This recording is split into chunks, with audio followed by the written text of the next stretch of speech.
tanto te morís de espanto y casi miras como distinguido. Si cada tanto acunas en tu encanto y era tu mundo del ideal. Y su ideal, mi ideal, el de aquel se puede mirar. Buenas noches, bienvenidas y bienvenidos a Último Bondi. Último Bondi es un programa producido por el colectivo Más Igualdad que pretende, que busca promover la difusión de información de calidad, el intercambio y la reflexión política. El tema que vamos a tratar en el día de hoy, continuando algo que ya comenzamos en programas anteriores, tiene que ver con las cárceles, con la situación carcelaria. Y en este caso queremos hacernos una pregunta de alto interés político, que es, ¿qué hacemos con las cárceles? Para eso trajimos en este caso dos invitadas que nos van a acompañar en los minutos de esta noche, que las voy a pasar a presentar. Hoy nos acompaña Ana Juanchi Molina. Ana es doctora en estudios latinoamericanos y magíster en derechos humanos, investiga, publica y desarrolla asistencias técnicas sobre sistemas penitenciarios y sobre el enfoque de derechos humanos en las políticas de ejecución penal. Entre 2016 y 2020 fue subdirectora nacional técnica y directora del INR, es docente de la UCLAE, de la Universidad de la República y de la Universidad Católica de Chile. También nos acompaña Diana Noy López. Diana es psicóloga, trabaja en el sistema penitenciario desde el 2002, fue directora del Centro Nacional de Rehabilitación, fue directora en Cárcel de Mujeres, subdirectora técnica en el Centro de Formación Penitenciaria y coordinadora del interior en equipos técnicos de la Dirección Nacional del Liberado. También es docente invitada en Facultad de Psicología y especialista en primera infancia. Con ellas vamos a transitar estos primeros minutos para hablar sobre la situación carcelaria y eso nos lleva a hacer una primera pregunta que tiene que ver con el estado de situación. ¿Cuál es el estado de situación en las cárceles? ¿Cuál es la tendencia? Porque esto no es solamente una foto, sino una película. ¿Y cuáles son los problemas que ello trae? No sé, ¿quién quiere arrancar? Ana. Juan Pablo, Diana, un gusto. Muchas gracias por la invitación en la tarde de hoy. Bueno, lo primero que me gustaría comentar es que de alguna forma la situación del Uruguay es una situación que no es extraña en el concierto internacional, sobre todo en la región, ¿verdad? Uruguay sigue los pasos de sus pares en esto de profundizar el estado punitivo, cada vez más conductas, nuevas conductas que antiguamente no eran concebidas como delitos, sí lo son actualmente.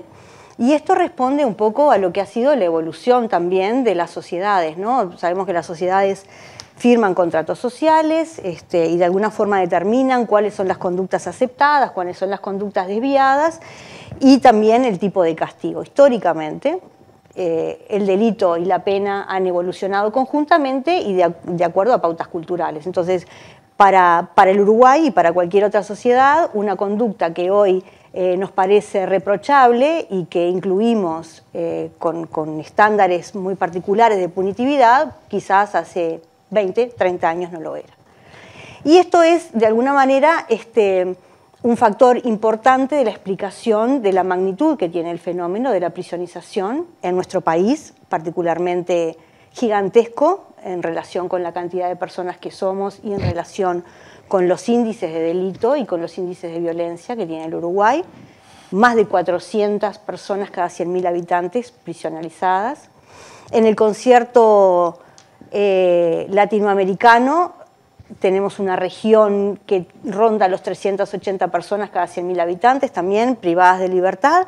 Es una tasa que cuatriplica la asiática, triplica la europea y duplica la africana. Entonces, de alguna forma, estos son datos de la Oficina de las Naciones Unidas contra la Droga y el Delito, y de alguna manera está diciendo cuál es la respuesta en nuestra región y en nuestro país, en ese concierto regional, respecto de estas nuevas, de este nuevo fenómeno, ¿verdad? El delito ha crecido, eso es un hecho también que es innegable, es incontrastable. El delito ha crecido, perdón, pero también la respuesta no ha variado frente a este fenómeno, sino que se ha consolidado y siempre sigue siendo la misma, ¿no? Más cárcel, más penas, más duras, más tiempo. Ahí va, un poco por ahí también. Hola, buenas noches. Un poco por ahí también construir un poco el pensamiento, digamos, y reflexionar acerca de qué está pasando en los territorios, qué está pasando con los jóvenes, qué está pasando con algunas familias y cuáles son las situaciones en que ellos se han visto no solo expuestos, sino que en algunos casos se han visto empujados. Y digo jóvenes porque en realidad de esto que está diciendo Ana, la mayoría son jóvenes, varones presos. Y pobres. Y pobres.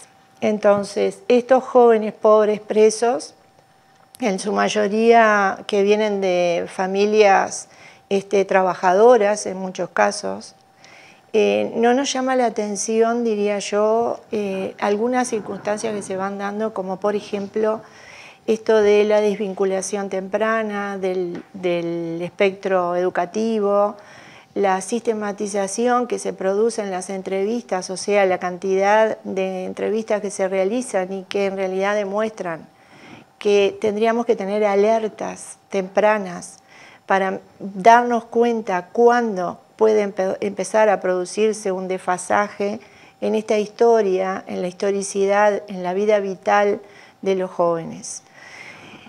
Las jóvenes han aumentado casi, creo que son 1000 mujeres privadas de libertad hoy, también en una situación compleja porque en su mayoría, como decía Ana, existe un delito cuando antes no lo existía a partir de la LUC.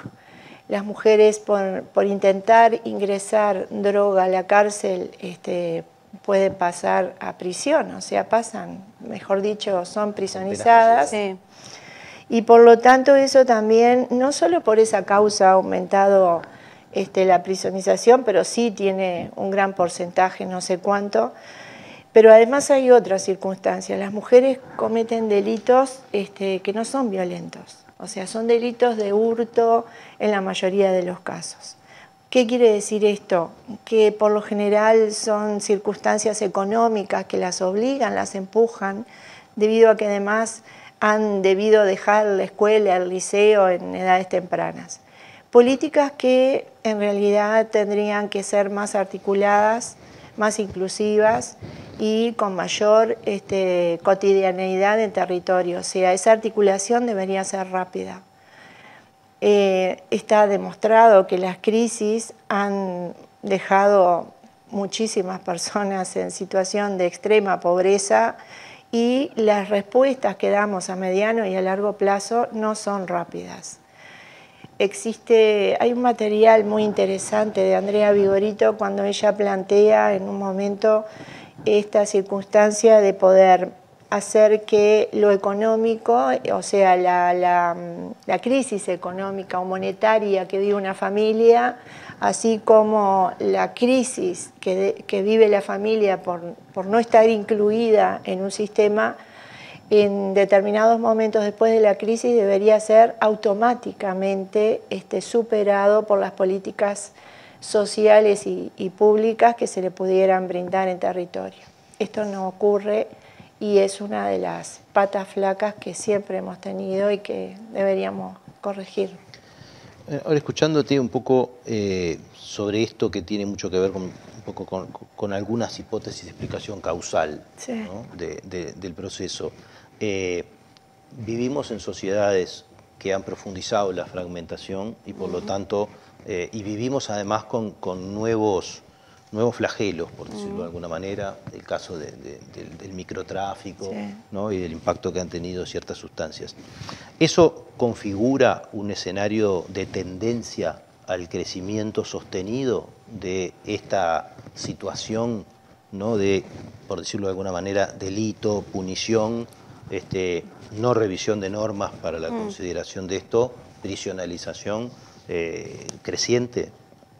¿Qué podemos esperar en el futuro cercano de no haber adecuaciones?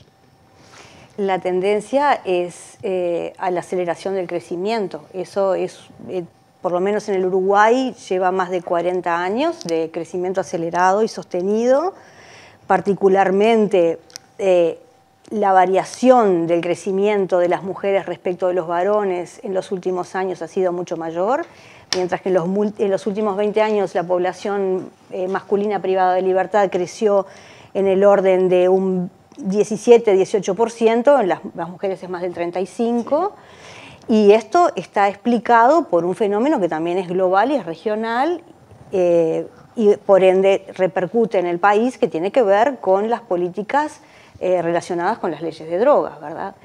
Y un poco también con las definiciones de la política criminal asociadas a la persecución al narcomenudeo, que es de alguna manera como el último escalón o el último eslabón de un fenómeno mucho más complejo que es el narcotráfico, ¿no? Y que corta la piola por el hilo más, digamos, por el tramo más fino.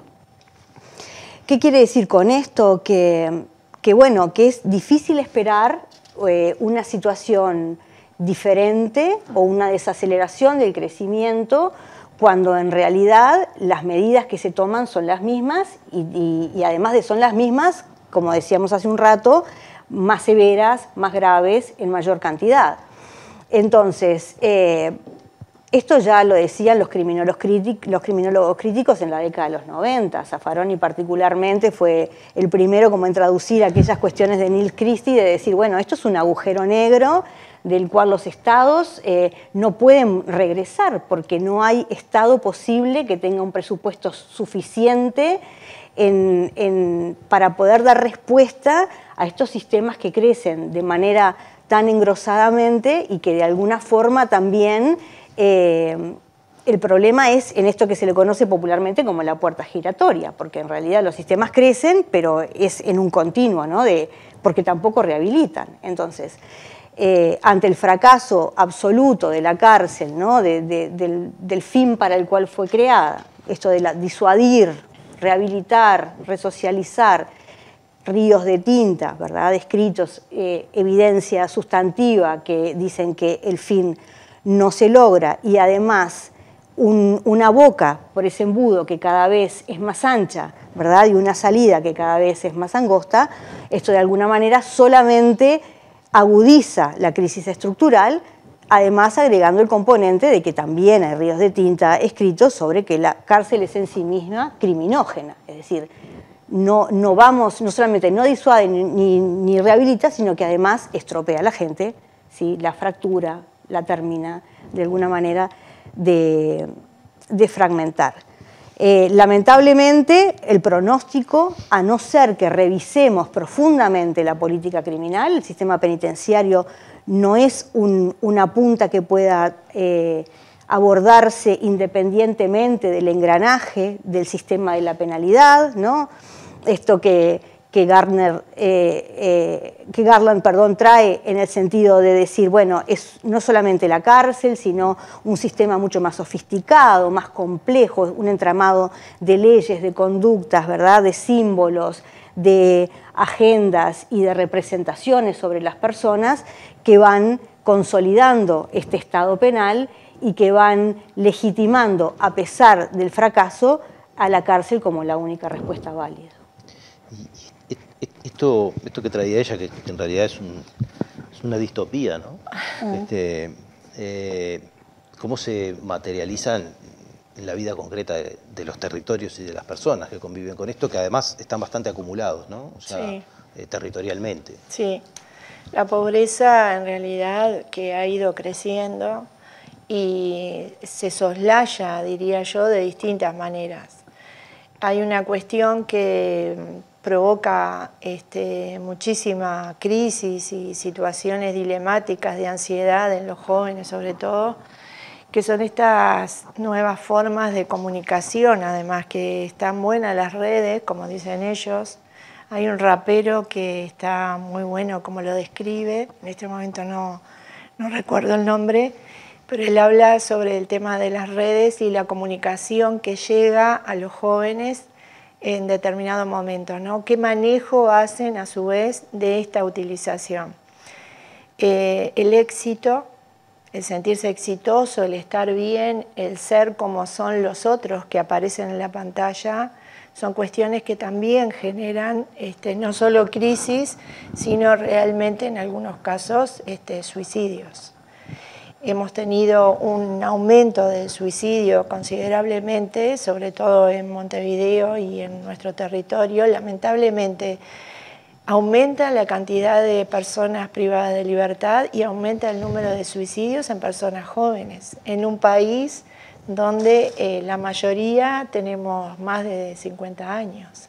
Entonces, si realmente no nos ponemos a pensar en esto de qué es el republicanismo, o sea, de qué se preocupa el republicanismo, ¿no? Se preocupa de la comunidad, del otro, del hacer con otros, de no dejar liberado al azar las cuestiones ciudadanas, sino que es una co-construcción de ciudadanía. El republicanismo lo dice.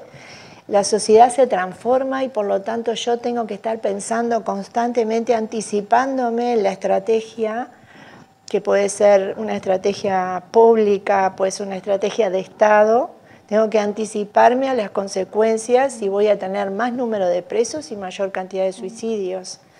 Está bien interesante esto que traes de mirar al preso o de mirar el suicidio. Podríamos agregar el consumo problemático como una forma de despegarse de lo correcto, de la sociedad integrada, de ese modelo tan ilusorio que tenemos muchas veces como lo que está bien o como la cultura hegemónica, ¿no? Sí. Distintas formas de protesta individual en relación a eso que se impone como una norma. Me estoy acordando, el rapero dice algo así como: vos querés que yo sea feliz, pero no feliz a tu manera.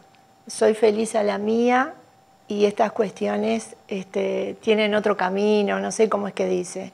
Pero deja ver bien en ese rap de tristeza y de calle la situación que se vive, no solo por las personas que viven en calle, en situación de calle, sino por los jóvenes en búsqueda de un cambio. Sí, vos hablaste de pobreza y digo, estos son pobrezas, ¿no? Totalmente. Que no tienen nada que ver quizá con lo que muchas veces asociamos con pobreza monetaria, con las estadísticas, y son enormes bolsones de pobrezas que están ahí acumulados en la sociedad, y de eso capaz que es de lo que estamos hablando en el fondo.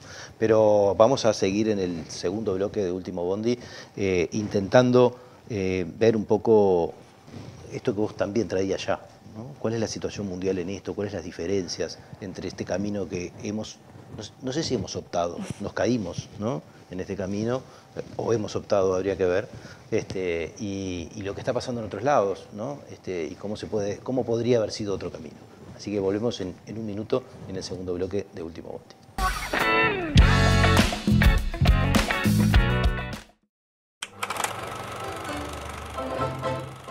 Soy suscriptor de Cara y Careta porque necesito periodismo comprometido, independiente. Te pido que en lo posible te hagas suscriptor, porque hay que luchar contra el blindaje periodístico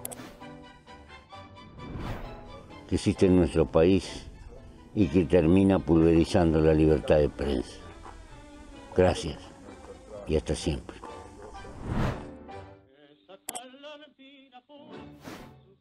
A vuelta, ahí, tan. Es un honor formar parte de Caras y Caretas TV, donde hay lugar para todo tipo de contenido y también para el humor. ¡Sumate!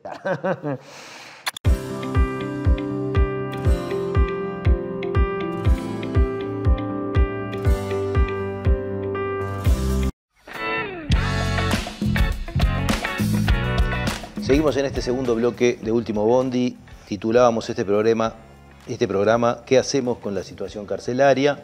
Estuvimos hablando un poco del estado de situación, por lo menos algunas pistas para comprender algunas dimensiones del asunto, imposible de describir en unos minutos, pero tenemos que pasar a otros temas para poder tener un panorama un poquito más amplio.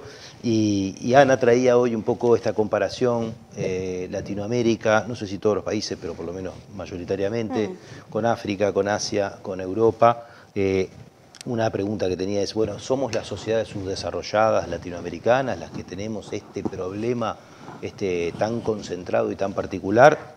En buena medida la pregunta está un poco contestada, en que por lo menos somos la que lo tenemos en peor medida, ¿no? Pero bueno, ¿qué políticas se deberían implementar para mitigar y controlar este problema con todos estos ribetes que tiene, ¿no?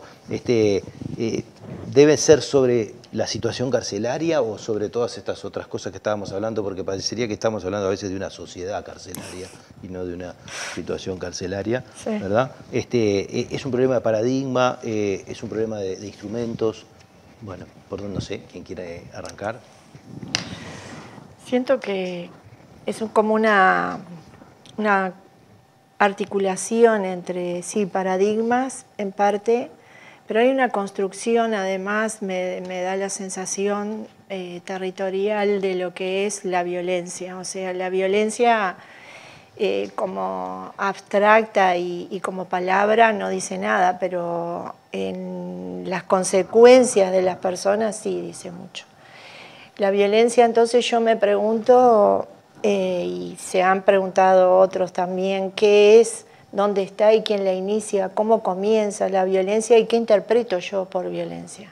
O sea, en mi vida es algo que seguramente interrumpe el ciclo y el proceso que yo estoy llevando adelante, ya sea violencia basada en género, violencias dentro de la pareja, pero hay violencias sociales que también interrumpen los procesos y generan crisis.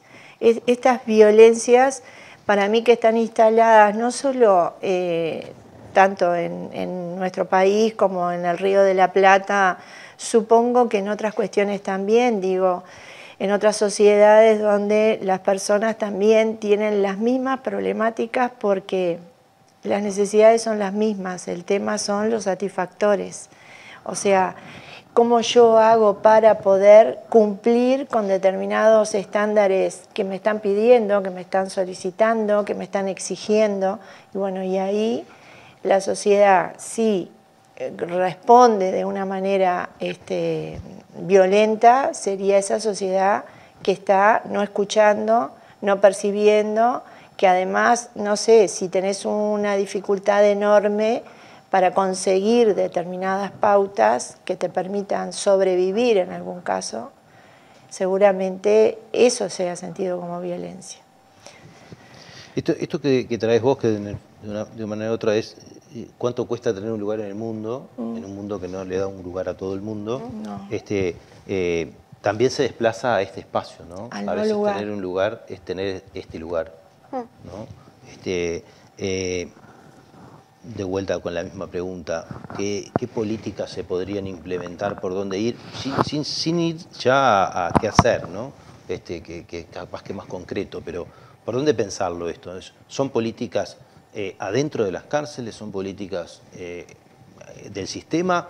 ¿Son políticas afuera? Hay quienes dicen las dos cosas, ¿verdad? Hay quienes dicen, quienes ven las cárceles como un problema. Esto se ha puesto en la agenda política siempre como un problema de gestión, ¿verdad? Y probablemente haya problemas de gestión, como hay cualquier institución compleja, y más en estas, que son muy complejas, pero hay cosas que escapan totalmente a la gestión específica, ¿no? De una sectorial. Absolutamente. Las experiencias que han abordado de alguna forma más seriamente el fenómeno, ¿no? del crecimiento expansivo de la cárcel han combinado una serie de estrategias. Por un lado, y fundamental, es atender la generación, la base estructural que genera el problema, ¿no? Es decir, nosotros podemos trabajar en la cárcel y podemos tener medidas paliativas, pero en la medida, otra vez, en la medida que la cadencia es cada vez más, ¿no? mayor y el volumen de personas que ingresa también es cada vez mayor, siempre el sistema va a ser cojo, ¿verdad? No va a tener nunca suficientes recursos, ni técnicos, ni humanos, ni estrategias de gestión. Entonces, lo primero es pensar en una política criminal coherente, ¿verdad? Donde de alguna forma podamos plantearnos, bueno, ¿qué lugar queremos dar a las personas que caen ¿verdad? Que de alguna manera se alojan en los bordes o las vamos corriendo hacia los bordes, ¿no? Es la cárcel, es la única herramienta que tenemos, dice bastantes cosas feas, ¿verdad? De nosotros como sociedad, la falta de creatividad y la falta de humanidad para encontrar soluciones de fondo y respetuosas de la dignidad de las personas. Y no estamos hablando de abolicionismo, ni estamos hablando de impunidad, ni estamos hablando de amnistías, estamos hablando de soluciones concretas basadas en otro paradigma de la justicia. Por ejemplo, la justicia restaurativa, donde de alguna forma las sociedades nos sintamos resarcidas, no solamente a través del castigo y a través del dolor, sino quizás a través de la posibilidad de solucionar los conflictos participativamente y de poder entendernos entre unas y otras partes. Eso por un lado. Esto, sin embargo, hay que generar también una especie de alarma o de alerta, no de alarma. Porque en realidad también es cierto que el crecimiento de las formas o de las penas alternativas a las cárceles también dicen de la ampliación del sistema punitivo. Uruguay hoy tiene aproximadamente 15.000 personas privadas de libertad y a eso hay que sumarle aproximadamente 18.000 medidas supervisadas por la Oficina de Supervisión de la Libertad Asistida. Eso, no digo medidas y no personas porque lamentablemente el Uruguay no tiene todavía los datos rigurosos que permitan asociar la cantidad de medidas a las personas. A las personas. Pero sí sabemos que es un escenario de punitividad mucho más contundente de lo que hace 2 años, 5, 10 y así podemos hablar de 40 años atrás. En la medida en que nosotros no seamos capaces de plantear soluciones sostenibles, sustentables y además pensar realmente cuál es el estatus que queremos darle, ¿no?, a quienes rompen la norma, a quienes de alguna forma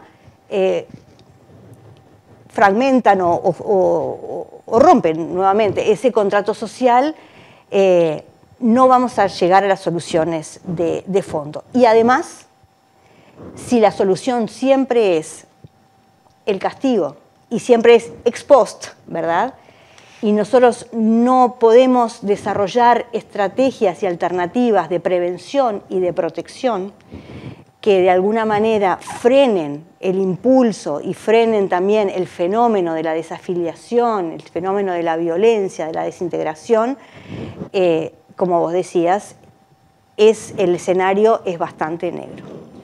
¿Qué pasa si, por ejemplo, UNICEF realizó un estudio en el 2020? 4.665 niños están internados en centros de 24 horas en el Uruguay. Si nosotros nos ponemos a reflexionar en torno a esto y en esta situación pensando, ¿no?, qué tendría que pasar, o sea, con esta alerta, dónde tendría que estar, seguramente nosotros necesitamos políticas, no solamente políticas sociales o políticas económicas, ya sea monetarias o políticas multidimensionales para no solo sostener a los hogares monetariamente, sino que para incluirlos en otros sistemas que son necesarios, salud, educación, vivienda. ¿Cómo hacemos nosotros para saber y conocer esas alertas? ¿Dónde están? ¿Por qué hay casi 5.000 niños en el 2020 internados en centros de 24 horas del INAU? ¿Por qué? Entonces, ¿solamente la culpa y la responsabilidad es de la familia? Si volvemos a razonar y a pensar y a reflexionar, seguramente la política tendría que sentirse orgullosa y sentirse importante en el sentido de poder generar cuestiones que no lleven a esas circunstancias. Porque en lo que está diciendo Ana, Estamos llegando a 30.000, más de 30.000 entre medidas. Un 1% de la Un población. 1% de la población. Penalizada. Exacto. Nosotros tenemos 5.000 niños y niñas y adolescentes en centros de 24 horas. Entonces, ¿a qué vamos a llegar? ¿Y por qué vamos a llegar a esa situación sin tomar medidas? Para mí estas políticas que tendrían que ser de Estado, tendrían que ser realmente políticas que no cambiaran cada 5 años. O sea, hay una necesidad de que haya una prevalencia, digamos, en los sistemas, que puedan mejorarse en gestión, obviamente, sí, modificando las administraciones o las formas de gestionar o la burocracia que tiene el Estado para que las cuestiones sean más ágiles o más rápidas, pero algo tenemos que hacer y en algún punto nos tenemos que poner de acuerdo, porque es necesario saber si en realidad esta persona es pobre, es joven, es una persona que ha cometido delito y no tiene otra forma de retribuir el daño causado, no tiene otra forma, el Estado no le ofrece, no es garante de que pueda cumplir esa pena de otra manera. Es imposible pensar en este momento, en el 2022, de que no seamos tan creativas como para poder solucionar los problemas de otra forma. Yo soy una convencida de que lo otro que el Uruguay tiene, siendo tan pequeño, es la posibilidad de la descentralización. Hay políticas que tienen que salir del Estado, tienen que estar diseñadas para permanecer 20 años y poder evaluar en esos 20 años, pero que a su vez tengan una representatividad en todo el territorio nacional, que esa descentralización en realidad llegue a cumplirse de tal manera que no sea necesario solamente hacer una evaluación en determinado departamento del país, sino que en cualquier departamento fuera una fotografía de todo el Estado, de todo el territorio nacional en cuanto a determinadas políticas.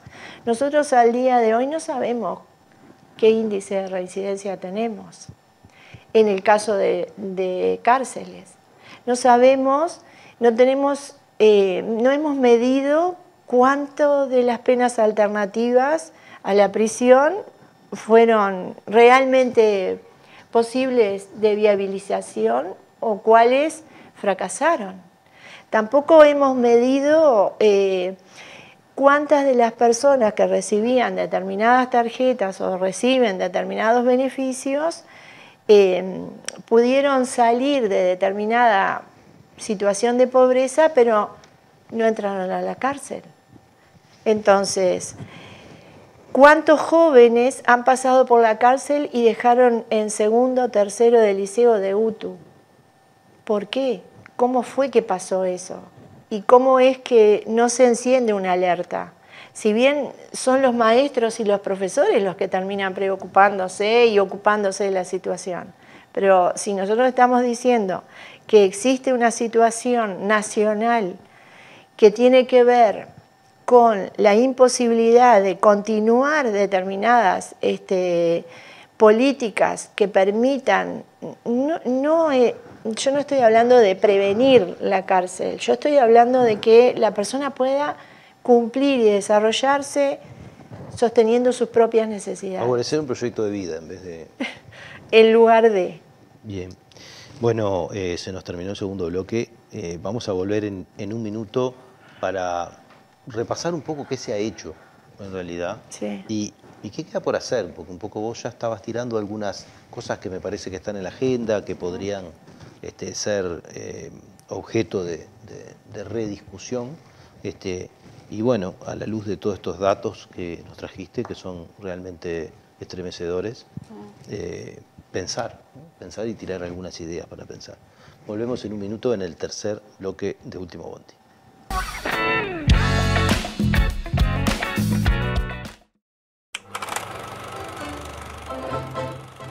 Soy suscriptor de Caras y Caretas porque necesito periodismo comprometido, independiente, te pido que en lo posible te hagas suscriptor, porque hay que luchar contra el blindaje periodístico que existe en nuestro país y que termina pulverizando la libertad de prensa. Gracias y hasta siempre.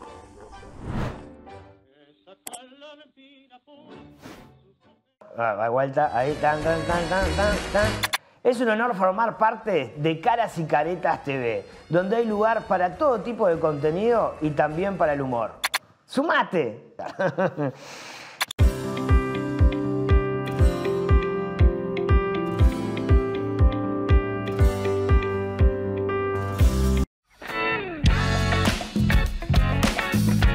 Seguimos en este tercer bloque de Último Bondi. Estábamos hablando de qué hacemos con la situación carcelaria y estábamos viendo algunos números que nos desalientan como nación, como sociedad, y que, bueno, hay que incluirlos dentro de la agenda de los problemas a visibilizar.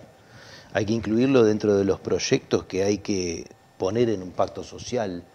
En un pacto social que hay que discutir en serio, ¿verdad? Con material a la vista, dejando los odios a los costados y las conveniencias y oportunismos políticos que inundan estos temas siempre, porque si hay tema de predilección del oportunismo político debe ser este, ¿no? Junto a algunos otros, ¿no? Para poder tratar de pensar esto que decías vos, políticas de Estado, que digas, bueno, este es un problema que tenemos como sociedad, que como vos decías, viene creciendo en forma sustantiva y sistemática, ¿no? Y sigue y no afloramos ni vemos ninguna condición en la tendencia que lo vaya a revertir por sí sola si no hay un cambio de políticas. Ahí afloran asuntos normativos, qué consideramos delito, cuánta gente tenemos encerrada o penalizada por cosas que quizá en otros lugares del mundo se tratan de arreglar de otra manera. Veíamos condiciones determinantes, ¿no? A nivel social, a nivel cultural, ¿no? De oportunidades y cosas que podrían estar haciéndonos discutir el proyecto de vida en vez de ver qué pasa con estas cosas que no son lo que la sociedad considera bueno, ¿no? Y viene la hora de pensar, bueno, ¿y qué se ha hecho, ¿no? Desde aquellas, en cierto sentido hay quienes dicen que seguimos con las mismas instituciones de hace 100 años o más, algunos matices, pero no realmente grandes cambios.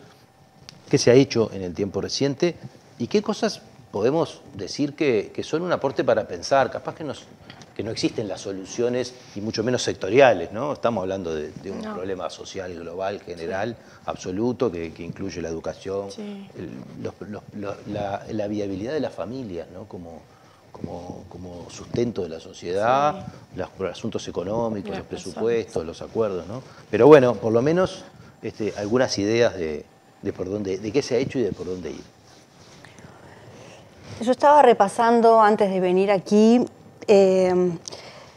al menos desde la reapertura democrática, el Uruguay ha reconocido la crisis estructural e histórica del sistema penitenciario, que colapsa ya en la época de la dictadura y que de alguna manera se va acentuando, con mayores impulsos y mayores frenos, con distintos vaivenes. El sistema político ha intentado ocuparse del tema. Ha legislado, ha pensado en la gobernanza, ha pensado en el presupuesto, ha pensado en una reforma penitenciaria, ha generado una nueva estructura de recursos humanos, y se ha animado también a debatir inconclusamente sobre si las cárceles deberían seguir en manos de la policía, ¿no? Y también, más recientemente, en la historia más reciente, se realizaron algunos intentos por introducir una nueva mirada sobre la ejecución penal. En primer lugar, garantista de los derechos humanos, porque no hay ninguna circunstancia que le permita al Estado arrogarse la potestad de maltratar a las personas por acción o por omisión, y la privación de libertad está incluida en ese conjunto de circunstancias. El Estado es garante de las personas particularmente porque están en una relación de indefensión, ¿verdad? Porque no pueden autodeterminarse, no pueden resolver su vida. Y bueno, la cárcel de alguna manera, que todavía tiene, desde mi punto de vista, muchas trazas del gobierno autoritario, de la manera autoritaria de gestionar la cárcel, poco transparente, y que además tiene todavía demasiadas trazas también de institución total, no logra responder a los intentos esos de humanizar.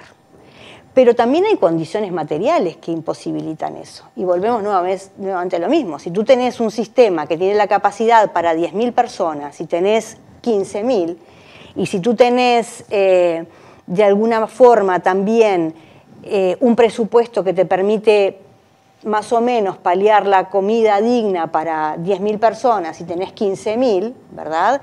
Y además esas personas cada vez más acentúan sus necesidades básicas, ¿verdad? Estamos hablando de personas realmente, un sector importante, no quiero arrogarme la generalización, pero hasta que estuvimos vinculados a la gestión, al menos el 30% de las personas privadas de libertad carecían de visitas, de redes sociales próximas que de alguna manera con las que pudieran mantener un contacto con el afuera, con los vínculos, ¿verdad? Los parias del sistema, ¿verdad? Esos que no tienen ningún Su única lugar. vida social era la cárcel. Sí, la cárcel, pero además, ¿en qué condiciones? Porque como no tienen nada para transar en el ambiente criminógeno de la cárcel, también son relegados a los sectores Más. sí, de aislamiento, ¿verdad? De protección administrativa, etcétera, etcétera. Entonces, todo esto largo para decir, Uruguay ha intentado hacer cosas. El problema es que volvemos a apostar a las situaciones que son, a las medidas que son paliativas y que de alguna forma atacan la manifestación del problema, pero no la causa del problema. Entonces, ¿sobre qué hacer? Yo creo que lo primero que tenemos que hacer es dejar de hablar entre convencidos. Es decir, yo quiero discutir con los que piensan antagónicamente respecto de mi manera de entender el fenómeno. Quiero discutir con las personas que entienden que la pena cada vez tiene que ser más dura, incluso con las personas que hasta estarían a favor de la pena de muerte, porque así como hay esas personas, también hay otras, lo dijo una encuesta reciente del PNUD y de Naciones Unidas, que en cooperación con el comisionado parlamentario, que hay un conjunto de personas que cuando le preguntás entre si prefiere la cárcel que tortura y maltrate a las personas o prefiere la rehabilitación, te dice que prefiere la rehabilitación. El problema es que no nos hemos puesto de acuerdo en qué es eso de la rehabilitación, ¿no? Si es solamente el disciplinamiento, el rigor, ¿verdad? La disuasión a través del malestar o si tiene que ver con la promoción de los derechos humanos y también con la posibilidad de que las personas puedan trabajar, también algunas cuestiones que están asociadas a los riesgos dinámicos asociados a la conducta delictiva. Esto es como muy técnico, pero los sistemas que han logrado salir de la barbarie, de alguna manera, humanizarse y tener, de acuerdo a lo que dice la evidencia y el metaanálisis, algún resultado en materia de abatir la reincidencia, van por este camino, no van por la cárcel del siglo XIX. Claro, yo estoy de acuerdo con eso de discutir es necesario convencer y hablar y dialogar con las personas que creen que la cárcel es la única respuesta. No sé si ya al extremo de la pena de muerte, pero sí me atrevo a decir de que hay un buen porcentaje, aunque muchos prefieren las penas alternativas, creo que hay un gran porcentaje que prefiere la cárcel para la gente. Es como esto de no verlos en la calle, no tenerlos cerca, no sentir el olor a pobre, el olor a barrio, que en realidad lo que estás haciendo es tapando, ocultando, llevando a un lugar donde no participa de la sociedad. Ni siquiera participa de una sociabilidad dentro de la cárcel, ¿no? Esto que decía Ana, En el caso de las mujeres se veía mucho más, o sea... Pero lo que pasa es que capaz que hace 40 o 50 años no existía evidencia para discutir estas cosas, si era opinar o opinar. Sí. Opino de un lado o opino del otro, mi sensibilidad, mi deseo de venganza, mi deseo de ocultamiento, lo que yo no quiero ver, mis miedos. ¿No? También yo siempre lo digo que pasa eso con la gente en calle. ¿No? La gente odia el problema calle porque sabe que mañana le puede tocar a él o a un hijo. Es una de esas cosas que uno nunca sabe qué es lo que te espera en la vida y te produce miedo, ¿no? Pero hoy hay evidencia. Sí, y a pesar de eso. ¿No? Por eso. Pero la gente conoce las evidencias. Porque yo veo que esto, cuando se desplaza el debate político, yo digo esto que decía hoy, ¿no? Expresa del oportunismo, de la manija, del odio, y esas cosas no conducen a entender nada. Yo creo que hay evidencia científica de algunas cuestiones, de algunos programas que sí han dado resultado. Como decía Martinson, era que decía... Nada funciona. Nada funciona. En los 70. Bueno, pero después se demostró de que hay evidencia de que hay algunos programas que sí dan resultado. Pero hay algo también que para mí es bien significativo y que es evidencia. Las cárceles no pueden estar bajo la órbita del Ministerio del Interior. Yo soy una convencida de eso y me gustaría discutir con quienes piensan... ¿Hay quienes piensan que sí? Sí. Que sí, Mucha claro. gente piensa que sí. Sí, sí. Inclusive en la práctica cotidiana a mí me llegó a pasar muchísimo de que la policía, si vos decís vamos a hacer tal cosa que tiene que ver con el respeto de la identidad del preso o de la presa, enseguida la policía considera de que vos estás del lado del preso y del lado de la presa y estás en contra de él. Esa es una cultura. Sí, pero está todo el día presente en la cárcel, todo el día. Entonces es muy difícil trabajar así porque es muy difícil imponer la evidencia que el respeto por los derechos de las personas también devuelve, o sea, hay una reciprocidad en eso, es recíproco, que hay una respuesta más adecuada, más proporcional a lo civilizatorio. Sin embargo, en la policía, por lo menos en lo que a mí me tocó, en la mayoría de los casos, no en todos, la policía siente como que el hecho de hablar de los derechos de las personas que están privadas de libertad, bueno, por algo siempre le llamaron pichi, en lugar de persona privada de libertad o preso. Entonces ahí también estás dando a entender algo en el ambiente que estás trabajando, porque tú estás trabajando en un ambiente donde consideras que trabajas con un pichi. ¿Qué es un pichi?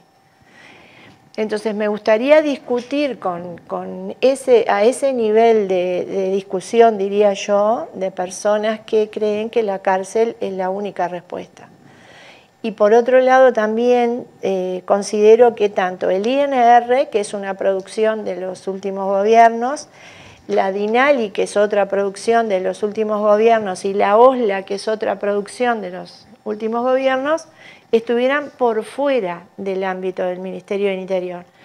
Acabo de poner un ejemplo, quizás no sea significativo y no tenga nada que ver, pero sí soy una convencida de que en alguna forma la sociedad civil también tiene que hacerse cargo de esto y por lo tanto no el Ministerio del Interior y la policía. A mí me gustaría agregar algo respecto de la evidencia, porque es cierto, las personas quizás, ¿no? La gente preocupada por las cuestiones cotidianas de la vida, ¿verdad? Y también por algunas dimensiones de las políticas públicas que son más cercanas, más comprensibles. La cárcel todavía sigue siendo como un fenómeno muy ignoto, ¿no? Una cosa muy lejana, que quiero mantener lejos y saber poco.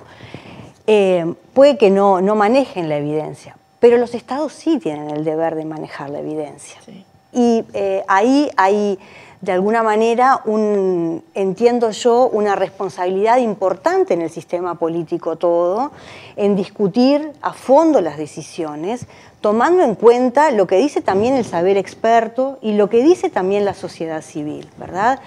Porque eso es el Estado, ¿verdad? Es, de alguna manera, por definición debería tomar, ¿no?, esto del principio pro persona, debería tomar la decisión favorable a los derechos de todos y de todas, y además de forma vanguardista, ¿no? El Uruguay se ha caracterizado, por lo menos sí, hasta, ¿no?, fines del siglo XX, salvo la época oscura, ¿verdad? Sí. Justamente por generar políticas de Estado, políticas públicas, pero además de Estado, ¿no?, robustas, garantistas, pro derechos de las personas, cuando de repente el común de las personas ni siquiera nos planteábamos, ¿no?, el voto de la mujer, la ley del divorcio, la secularización del Estado, qué sé yo, no sé, podríamos nombrar cuestiones muy emblemáticas de nuestra historia, más recientemente toda la nueva agenda de derechos.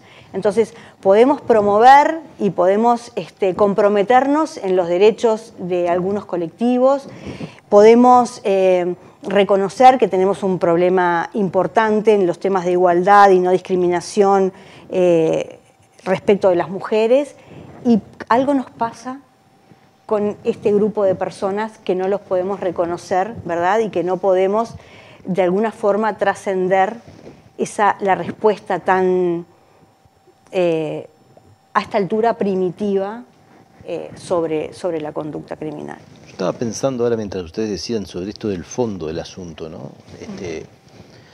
Y cómo quizá realmente abordar las causas principales de la exclusión y de la desintegración social requiere políticas distributivas mucho más fuertes que las que se han implementado para que realmente sean efectivas y restituyan derechos universales, mínimos básicos universales de derechos. Un pacto social mucho más generoso en el sentido de esta distribución. Y yo creo que quizás también exista la utopía conservadora de poder escapar de esa distribución administrando instrumentos de control social de este tipo, pero que a lo largo del tiempo van mostrando cada vez menos ineficiencia. Quizás tener esta utopía hace 30 años era más o menos razonable o manejable dentro de la democracia. Hoy dentro de la democracia parecería que no viene siendo muy sostenible, ¿no? Porque realmente cuando uno mira todo lo que hay por hacer, de lo que está alrededor, no del instrumento sobre el que se centran las discusiones, encuentra que es mucho, en vivienda, en educación, en acompañamiento. Sí. ¿No? O sea, realmente hay que hacer una inversión social enorme y quizás respecto a esa inversión siga siendo más barato sostener cárceles, aunque no tiene ningún resultado. Bueno, se nos fue el tiempo, como siempre, se nos va el tiempo. Y nos tenemos que ir. Muchas gracias, realmente ha sido muy interesante el programa. Y bueno, nosotros nos encontramos el martes que viene en otra propuesta de Último Bondi. Buenas noches. Un gusto.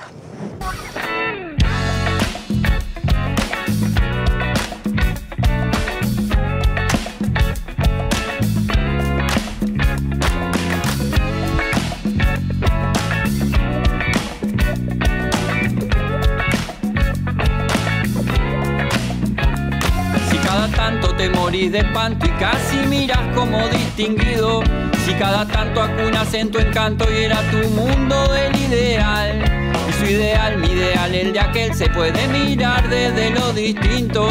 Si por las noches compartís el tinto con ese que piensas hoy.